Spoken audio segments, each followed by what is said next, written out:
Good afternoon, CFM. It's Coach Matt with our Tuesday workout. We're gonna do a fun little sprinty benchmark today, followed by some accessory work. Hopefully you guys have forgiven me over what I did to you yesterday. All right, so let's begin with 3 rounds through 4 reps of a slow toe touch to overhead reach.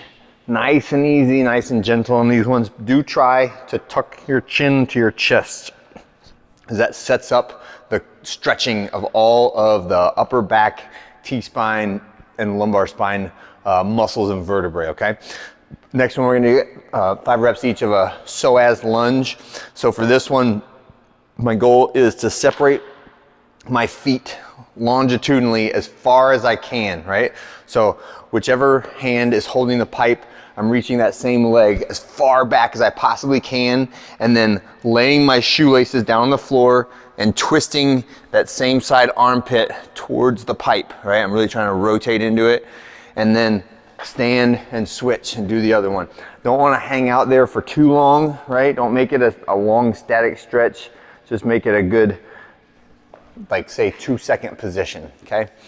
Next one we'll get is a single leg heel tap from the plate. So this is a little bit of lower extremity prep work, both on the Achilles cord on the leg that's up here, as well as the patella tendon, right? So I'm just reaching down, tapping the ground gently, and then extending back tall. Reaching down, tapping gently, extending back tall. You should feel a burning sensation in the quad and the glute as you get towards 15 reps.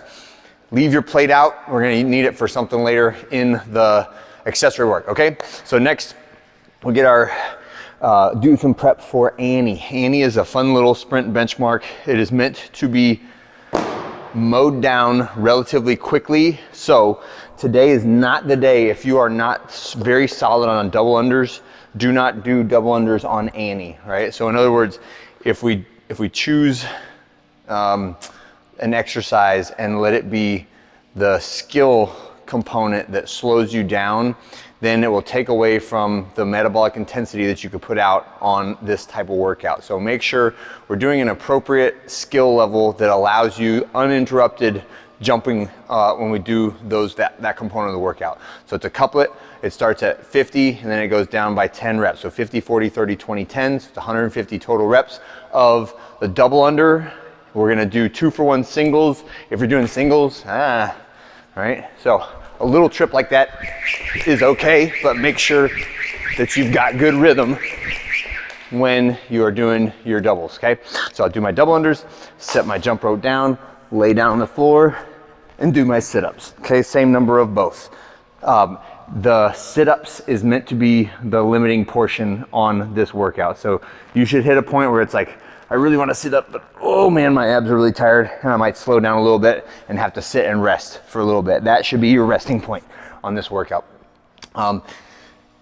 Annie times vary dramatically, but think like 6 to 11 minutes is a very good spread for this. If it goes much past 11, then we're probably going slow on enough of these exercises that we should cut some reps or change the exercise, okay?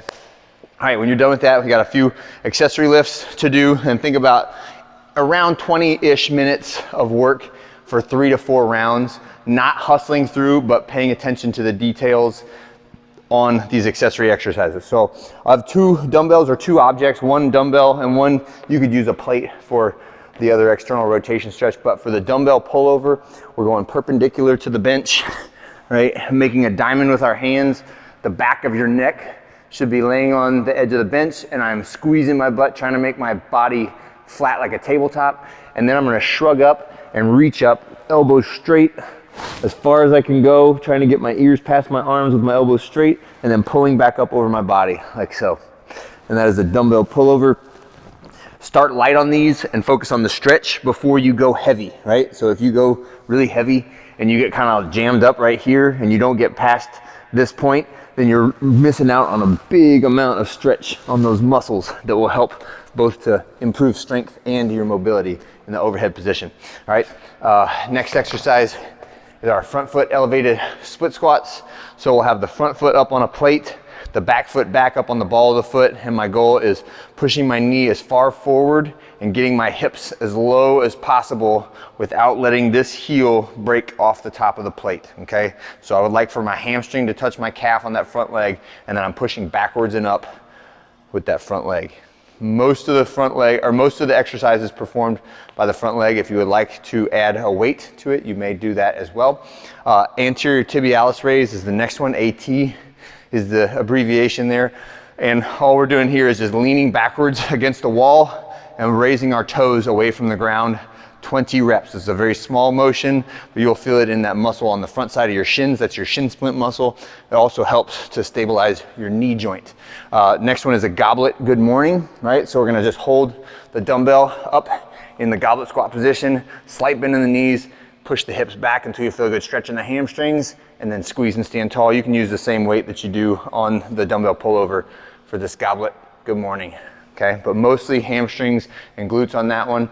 And then the last one is just a shoulder rotator cuff recovery exercise. So it's a bent knee external rotation. So I'm gonna put one foot up on the bench, same elbow on the bench, elbow bent at 90 degrees. I'm just rotating slowly down and then rotating slowly back up. Rotating slowly down, rotating slowly back up. And this targets infraspinatus. There's 4 rotator cuff muscles. This is the only one that sits on the back side of the shoulder blade. So it's the one when your shoulder gets tweaky and you have trouble rotating or maybe like flipping over your elbows on a clean. This is the one that's inflamed and needs to get strengthened, okay? All right, that is it for our accessory work and our intensity work for today. I'll see you guys on Wednesday.